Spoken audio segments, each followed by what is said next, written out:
While the torso is the primary consideration when it comes to consciously guiding and controlling the body in action, the legs and the feet are also extremely important.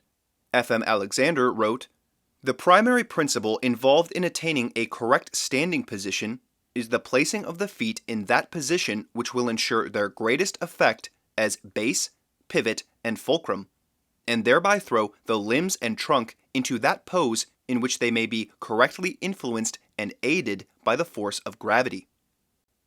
I think Alexander is essentially right about this, as does Jando Masoero, and yet Masoero also disagrees with him on which position of the feet ensures the greatest effect as base and pivot. This makes the question of the proper orientation of the feet all the more intriguing, and should tell us that this isn't going to be a simple matter.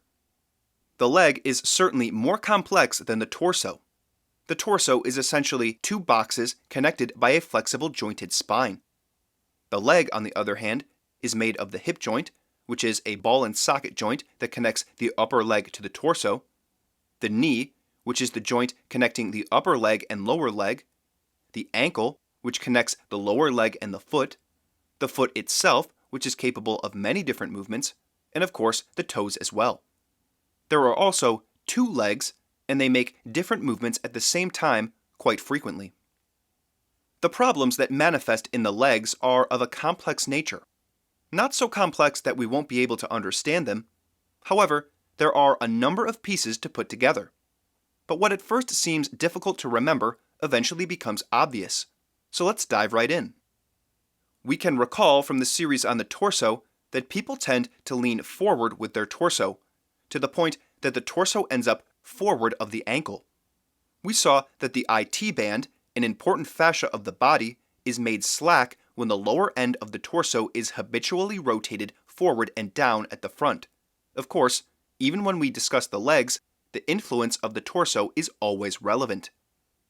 If the lower torso is too far forward, then the top of the legs must be too far forward as well, and naturally that is what we see. People with the tops of their legs forward of their knees and ankles. To undo this, we will have to move the top of the legs back. But how we do that matters. We've seen that people have a tendency to rotate their pelvis and raise the back of it by lowering the front. This is the first way in which we must be careful when we try to move our lower torso and upper legs backwards. We can't allow ourselves to fall into the habit of rotating the front of the pelvis down and lifting the back of the pelvis.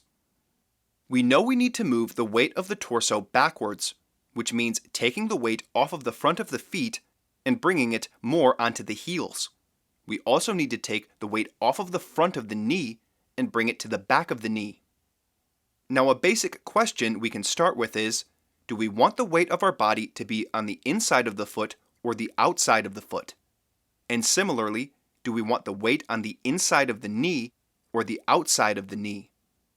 Unless you have some familiarity with the initial Alexander technique, I'm not sure this is something you would have considered in much detail before, so give it some thought. You can also try experimenting. If you lift your heels off the floor, which helps you keep your heels up for longer? Putting the weight on the inside of your feet or the outside of your feet? The inside of your knees or the outside of your knees? Give it a try. The answer to this question will help us begin to understand what is the desirable orientation of the feet. So join me in the next episode, and we will start to answer how we can best use our feet as a base and pivot.